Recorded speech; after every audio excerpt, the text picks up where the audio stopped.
सतगुरु की साजी निवाजी प्यारी सात संगत जी, प्यार और सत्कार से कहना धन निरंकार जी।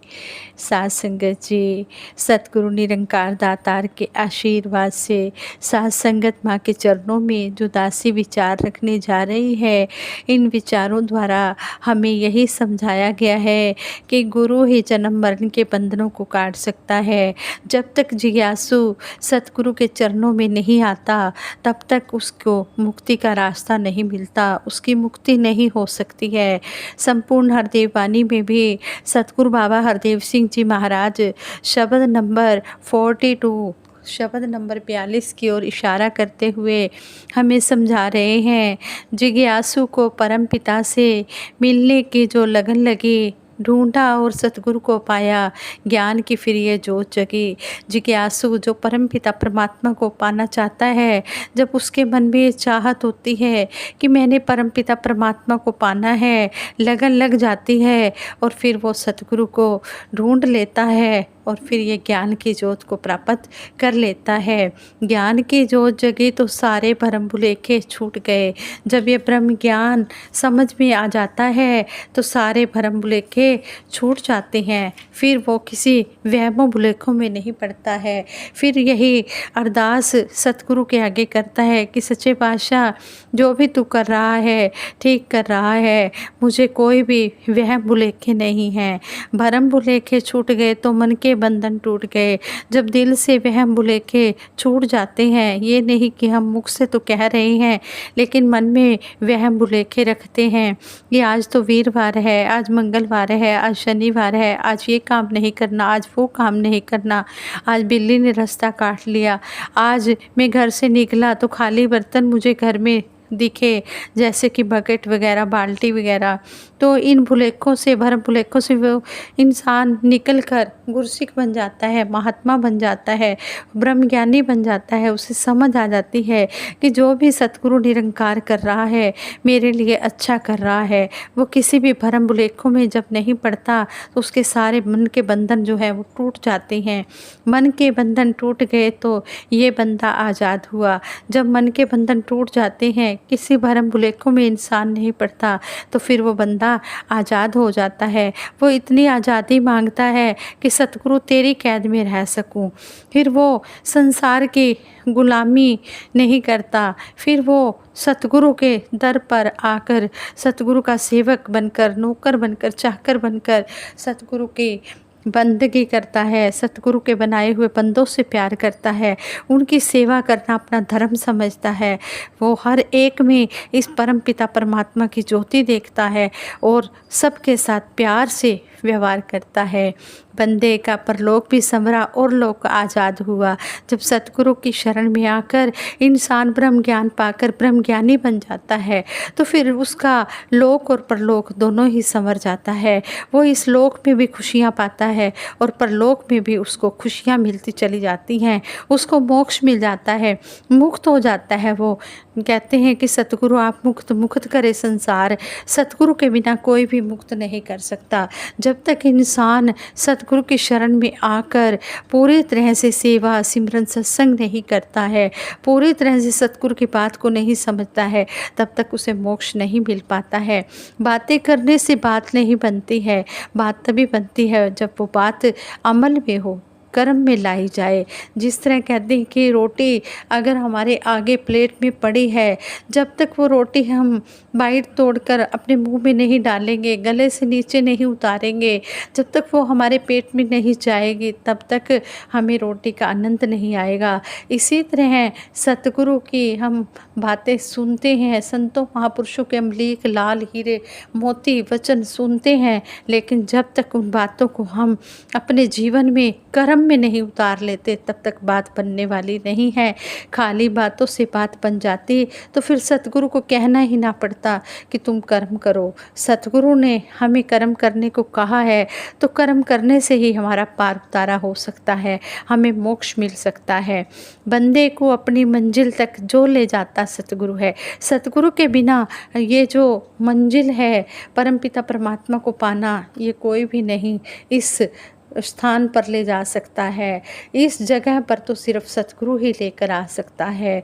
सतगुरु की शरण में आए बिना ये ब्रह्म ज्ञान नहीं मिलता है। जिस पर सतगुरु की कृपा हो जाती है उसे ये ब्रह्म ज्ञान मिल जाता है। अपना लाया प्यार न लगे, रब लावे ता लगदा है, बुझिया होया दीवा जेकर गुरु जगावे जगदा है। शहनशाह जी ने भी कितना सुंदर हमें इस शब्द द्वारा समझा दिया है कि अपनी मर्जी से इंसान कुछ नहीं कर सकता। जब सतगुरु की कृपा होती है तभी वो ब्रह्म ज्ञान पा सकता है, तभी वो सेवा कर सकता है, तभी वो सत्संग कर सकता है, तभी वो सिमरन कर सकता है। कहे हरदेव सतगुरु तन की कदर सिखाता सतगुरु, कहे हरदेव मानुष तन की कदर सिखाता सतगुरु है। सतगुरु ही बताता है कि हे जीव, ये मनुष्य जन्म तुझे मिला है, ये बड़ा अमोलक है। मानुष जन्म पाकर वीरता ना गवा देना, यह जन्म अमोलक है, यूं ही ना गवा देना। सतगुरु हमें हर समय अलर्ट करते हैं, पल पल पे अलर्ट करते हैं और हमें बताते हैं कि तुम्हें कुछ नहीं पता, तुम्हारे कितने श्वास हैं, तुम्हें कितने श्वास मालिक ने बख्शे हैं, कितनी जिंदगी बख्शी है। इसलिए समय रहते इस मनुष्य तन की कदर कर लो। ये नहीं कि हमने सुन लिया, सुना लिया, बात बन जाएगी, नहीं, बात तभी बनेगी जब हम पूरी तरह से कर्म रूप मिलाकर इस मनुष्य तन की कदर करेंगे, इस मनुष्य तन का हम मोल डालेंगे, तभी सतगुरु भी खुश होगा, तभी हम अपनी मंजिल पर भी पहुंच पाएंगे, तभी हमारा लोक सुखी और परलोक सुहेला होगा। तो ऐसे ही दासी इसी पर आधारित एक स्टोरी आप जी के चरणों में रखने जा रही है कि बंधन टूटे। एक पंडित जी जो रोजाना शाम को एक पेड़ के नीचे बैठकर पूजा किया करते थे। कथा की समाप्ति पर राम भजन स्यों बंधन टूटे पढ़कर सुनने वालों से राम नाम का सिमरन करवाते। उसी पेड़ की एक टहनी के साथ एक पिंजरा टंगा हुआ था। उसमें उस बाग के मालिक ने एक मैना को पाल रखा था। मैना भी डेली पंडित जी की कथा सुनती। उसे पंडित जी के राम भजन स्यों बंधन टूटे वाक्य में अपने बंधनों से छुटकारा दिखाई देने लगा। पर परिणाम यह निकला, उसने राम राम जपना शुरू कर दिया। राम राम का जाप करते हुए वह उस दिन की इंतज़ार करने लगी जब वह पिंजरे से आज़ाद होकर विशाल गगन में आज़ादी से उड़ सकेगी। जब बाग के मालिक सेठ ने मैना को राम राम का उच्चारण करते सुना तो उसने पिंजरे को ताला लगाना शुरू कर दिया।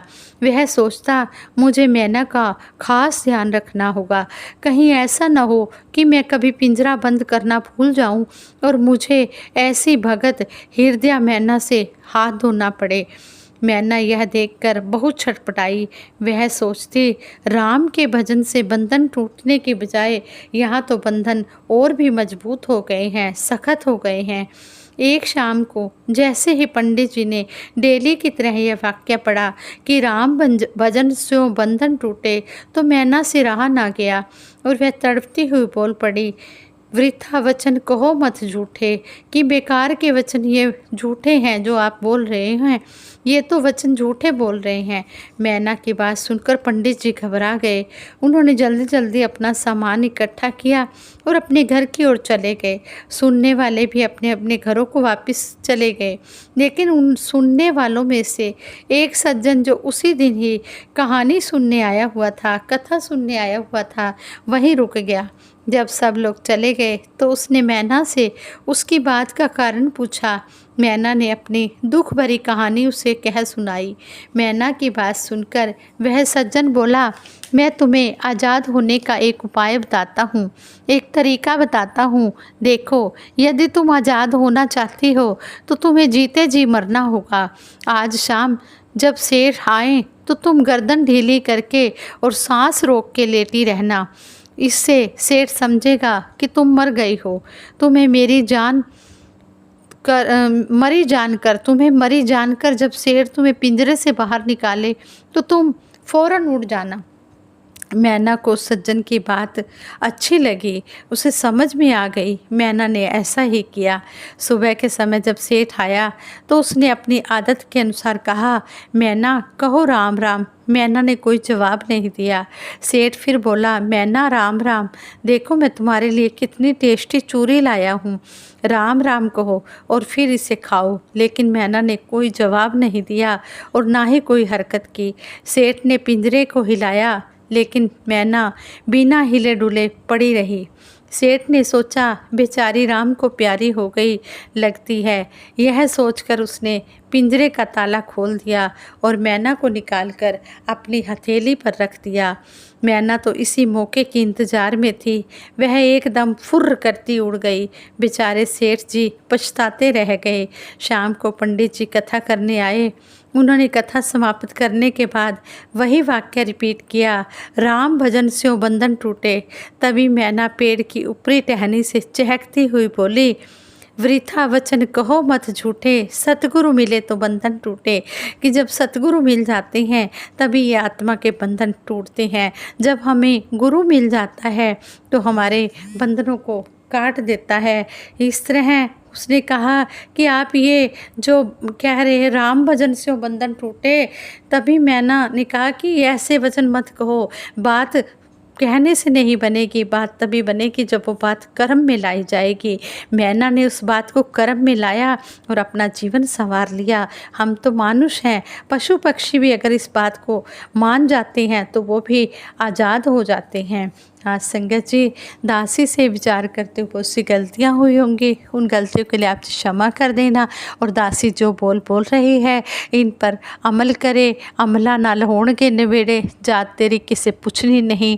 कहते हैं कि बोलां दे नक्शियां ते अमलां दा रंग भर दे, जीवन गुजारा तेरे संता तो डरते डरते। साध संगत जी प्रेम से कहना, धन निरंकार जी।